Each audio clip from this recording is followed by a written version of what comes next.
안녕. 베트남 경제TV 오대리야. 오늘 내가 하고 싶은 얘기는 내가 방송을 하면서 대북주, 물류, 환율, 그리고 본느라는 주식, 원래 스펙주였지. 그리고 CJ. 이걸 적중을 내가 했단 말이야. 야, 난 진짜 신인가 봐. 그치? 다 맞췄어. 내가 얘기한 것 중에 하나도 틀린 게 없어.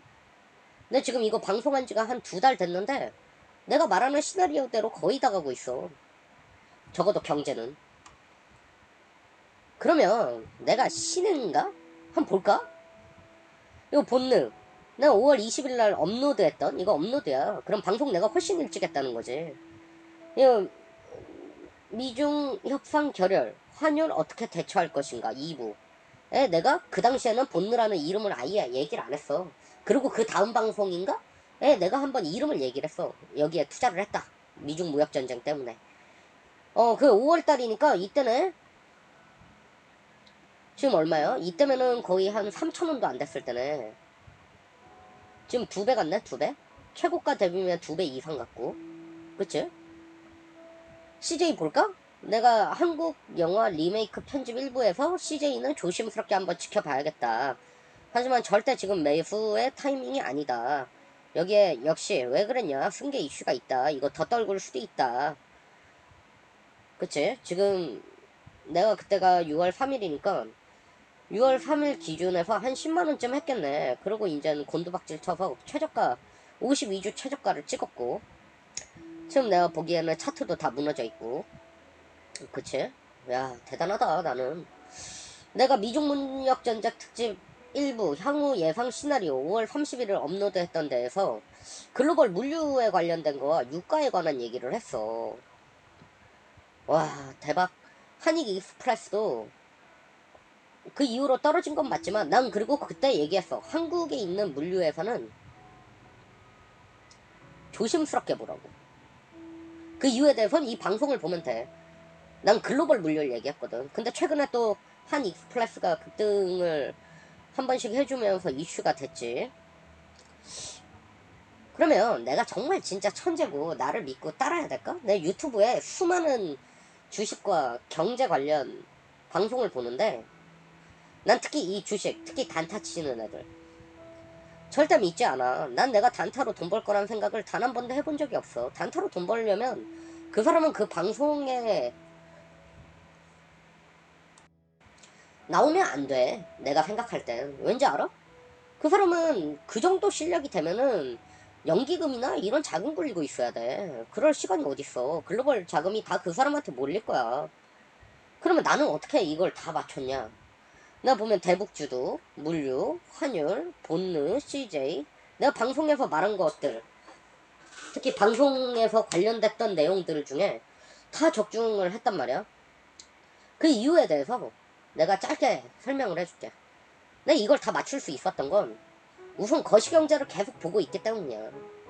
거시경제 하면 너무 어렵잖아. 환율부터 해서 한국 경제 상황, 글로벌 시황 다 봐야 하잖아.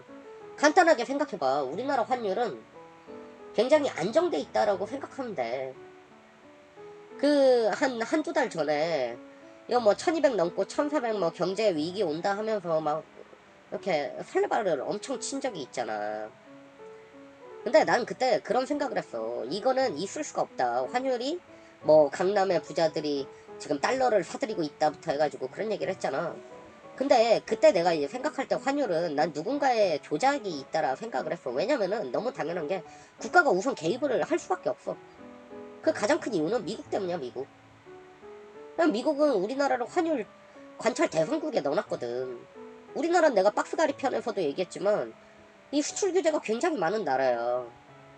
글로벌적으로다가 우리가 수출을 할 때 규제를 많이 받고 있다고. 환율 역시도 정부도 알고 있어. 그 정부가 해외에 자산이 얼마나 많은데 정부 절대 바보가 아니야.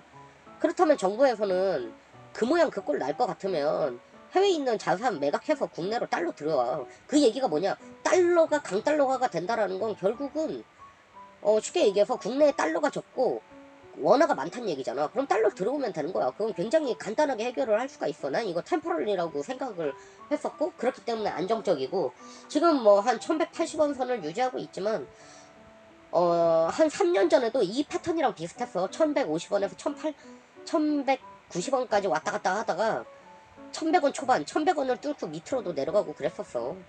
그러니까 10% 안짝으로 움직인다는 건 사실 굉장히 안정적으로 환율이 운영되고 있다는 얘기기도 해. 그럼 환율을 우선 제끼고 보는 거지. 그럼 우선 한국 경제의 상황을 보는 거야.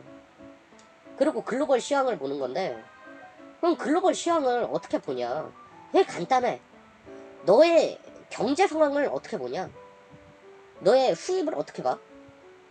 되게 간단하지. 너의 수입을 보는 건 굉장히 간단해. 월급. 그리고 네가 재테크를 하고 있는지 두 개만 보면 돼. 아, 하나 더 있다. 뭐 물려받을 게 있나? 이런 것까지 봐야겠지만 그걸 제외하더라도 그럼 가장 큰 운영자금으로 들어가는 게 월급일 거 아니야? 당연히. 대부분의 사람들이. 그럼 그 월급에 너의 거의 대부분의 경제에 영향을 주고 있는, 난 이게 굉장히 위험한 구조라 생각해. 사실 내가 고민을 할 때도 재테크랑 이런저런 자본 파이프라인을 만들고 다니는 이유가 뭐냐면, 내가 회사를 다니더라도 회사 하나에만 의존을 한다는 건 굉장히 위험한 발상이야. 아, 그럼 나한테 영향을 주는 게 상황이 안 좋아지면 내 상황까지도 영향을 받잖아. 글로벌 시장도 마찬가지야. 우리나라 경제는 결국은 30%의 미국, 30%의 중국, 그리고 베트남, 일본, 이유를 보면 돼. 사실 이 중에 베트남은 좀 안 봐도 돼. 그 이유가 뭐냐면 베트남은 단순히 우리나라의 중간 생산지 기지 역할을 하는 거지. 내가 예전에도 경제에 관련된 방송에서 찍었던 걸로 기억하는데 그거를 올렸나 안 올렸나 기억이 안 나는데, 지금 이 원래 기존에 우리가 일본 수출 규제 되기 전에 한일중 이 분업 체제가 지금 쉽게 얘기해서 이 중 대신 배가 들어왔다 생각을 하면 돼. 그럼 베트남이 중국처럼 할 수 있냐? 그것도 아니야. 그거는 이제 내가 여러 방송을 보면 내가 왜 그렇게 생각하지 않는지를 얘기할 수 있고, 그러한 이제 상식적인 수준에서 거시경제를 계속 지켜보는 거야. 미국이 어떤지, 중국이 어떤지, EU가 어떤지. 그럼 글로벌의 영향을 받을 수가 있잖아. 전체적인. 그럼 글로벌 포션 어때? 미국. 이것도 되게 겹쳐. 중국. EU만 보면 돼. 이 331 정도로 보면 돼. 미국이 30, 중국이 30, EU가 10% 정도. 그리고 상식. 이 상식은 뭐냐면 쉽게 얘기해서 내가 이 본느 편 찍을 때도 얘기를 했지만, 본느라는 회사는 중국이 아닌 미국에 수출을 하고 있고 달러에 크게 영향을 받고 있어. 근데 미중 무역 전쟁이 가시화가 되고 속도를 내니까 이 회사 당연히 주목받을 우선 재료가 있고, 그 당시에도 이 회사의 기사가 한두 개씩 나왔던 게 이 대규모 수출을 하고 있었다고, 수출 계약을 맺고 있었다고. 그러면 이 실적이 반영이 되겠지. 지금도 주가 이렇게 안 좋은데 본느는 상황이 좋은 거 봐봐. 2분기 실적 발표될 때 됐잖아. 아, 얘 진짜 상식적으로 생각하는 거야. 내가 천재가 아니라 그냥 상식적으로 생각을 하는 거야. 이 회사에서는 미중 무역 전쟁 이후로 중국에서 나가는 화장품들도 안 나가니까 호재라 생각할 수도 있는 거야. 그 이 회사는 공장이 없잖아. 그럼 우리나라에서 뭐가 또 좋겠어? 노조 이슈가 없다고. 그래, 내가 생각하는 부분에 다 포함을 하니까 이런 회사에 투자를 했었던 거고, CJ 다 상식적으로 생각을 한 거야. 본인이 생각을 해봐. 본인이 자식이 있어. 근데 사실 이 회장님이 건강이 진짜 안 좋으시잖아. 그러면 당연히 승계에 대한 생각하지 않을까? 본인이면 안 할 거야? 그게 경제 민주화야? 경제 민주화를 지키지 않은 거야? 그럼 뭐 말 같지도 않은 얘기야. 그럼 본인은 국가에 다 기부하고 죽어? 아니잖아. 그런 사람이 몇이나 돼. 그런 분들은 별로 없어. 우리 일반적 사고를 왜 남한테는 자꾸 깨어있으라고 강요하는지 난 모르겠어. 이들이 그렇다고 해가지고 대기업들이 사회적 공헌을 안 하는 것도 아니잖아. 너무 엄격해, 내가 생각할 때. 그렇다면은 승계를 하는데 뭐가 중요하겠어? 당연히 증여세가 중요할 거 아니야. 그렇다면 나라도 주가를 내리겠다. 나라도 아니, 주가를 내려야 증여세를 적게 낼 거 아니야. 아니, 막말로 본인은 세금 더 내려고 그래? 아니, 그거 아니잖아. 그럼 남한테는 너무 엄격하고 자기한테만 관대한 거지. 나는 그거에 대해 절대 욕하지 않아. 충분히 그럴 수 있다 생각해. 당연히 부도덕적인 짓을 했을 때 비난을 하는 거지. 그리고 이거 볼까? 한익익스프레스. 나는 그때도 글로벌적인 물류회사를 보자 그런 것도 한익익스프레스는 좋게 봤었어. 왜냐면 난 그때 종목을 얘기하진 않았지만 그때 이제 우리나라 국적 3사들 그리고 이런 흐름들을 한번 지켜보자 했지만 내 주변인들한테는 내가 한익 익스프레스 얘기를 좀 많이 했었어. 왜 주목을 했냐면 김승현 회장님, 한화 김승현 회장님의 누님이셔. 이 회사를 실질적으로 운영하시는 분이. 근데 지금 한화에 무슨 이슈가 있어? 아시아나 인수 이슈가 있잖아. 왜냐면 한화는 이 항공 부품 모터가를 제조를 하고 있다고. 그렇다면은 그룹 내 시너지가 가능하단 말이야. 그렇다면은 이 한익 익스프레스는 딱 봐도 이 냄새가 3PL 업체인데 시총도 700억밖에 안 하고. 그렇다면은 이런 회사들이 가치가 있는 거지. 부도덕적인 거야 이게? 본인이면 안 그럴 거야? 난 상식적으로 생각하는 거야.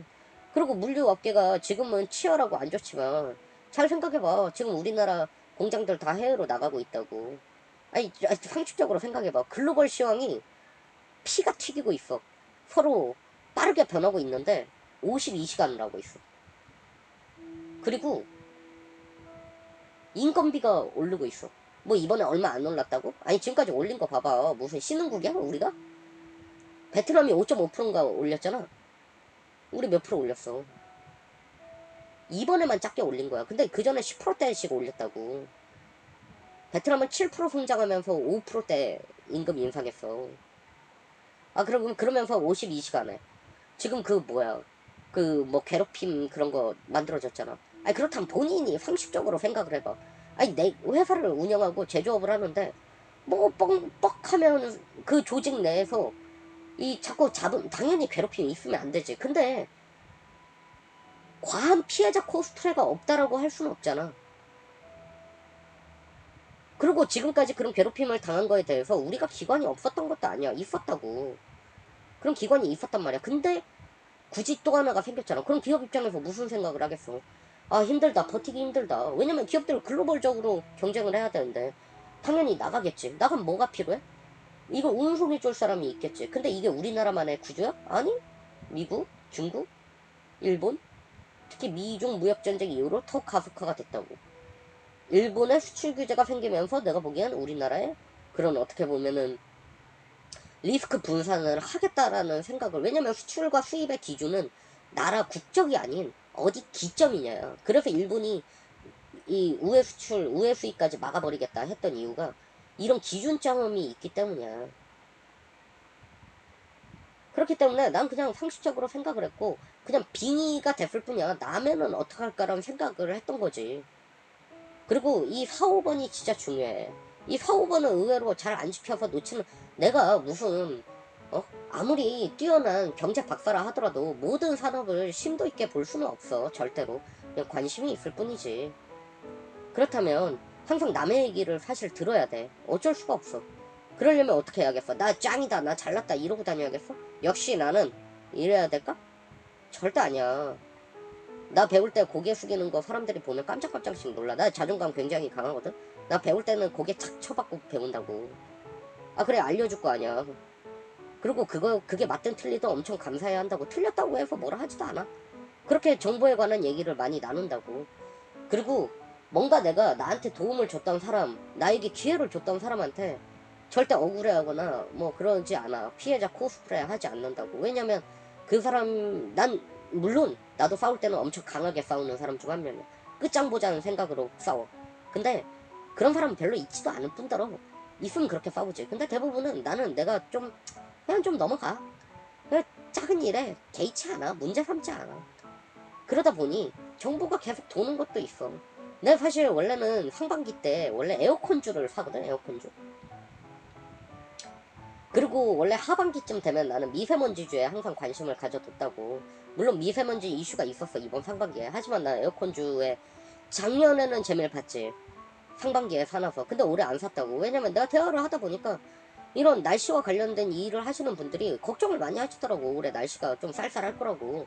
아 사면 안 되겠다. 이거 이슈 안 되겠다. 왜냐면 내가 보던 튼튼한 회사들은 있었지만 결국은 재료라는 것도 좀 중요하고 그렇기 때문이야. 그렇기 때문에 내가 신이 아니라 그냥 상식적으로 계속 공부하고 이 5가지를 볼 뿐이라는 점이지. 그래 그걸 공유하고 싶어서 찍었어. 여기까지 할게. 고마워.